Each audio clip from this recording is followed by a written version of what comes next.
thank you, and I give the floor to Advocates for Human Rights.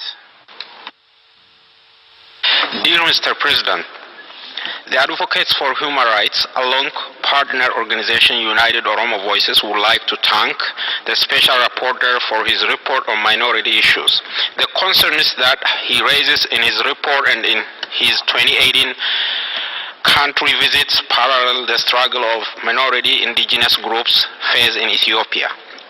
Similar to Botswanan minorities, as discussed in the report, minority groups in Ethiopia face barriers to land use. Members of the minority Ogaden community have been subjected to the arbitrary confiscation of land and ethnic persecution since the beginning of Ethiopian rule over the Somali region in 1948.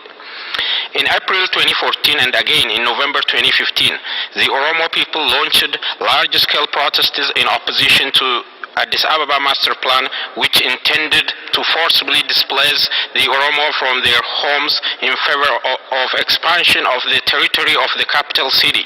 We call attention to the persecution and suppression of freedom of speech. Many Oromo people were injured and killed during the 2016 Irecha protests after security forces fired into crowds. Many survivors were taken into government's custody. We do commend the Ethiopian government for accepting several recommendations in the last UPR 2014 to take measures to alleviate tensions between and discrimination against ethnic groups through intercultural and interreligious dialogue. And we welcome the current administration stated commitment to reforms, including the release of thousands of political prisoners, money belonging to minority indigenous groups, and ending the state of emergency. Despite this progress, the threat to minority rights in Ethiopia continues via land displacement, persecution, and suppression of the freedom of expression.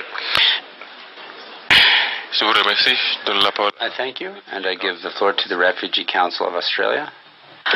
Mr. President, tens of millions of the world's forcibly displaced people are members of ethnic and religious minorities. As the world looks to better address the root causes of mass displacement, it is clear the protection and equal treatment of minorities is critically important. While we welcome the rapporteur's report, we note the lack of focus and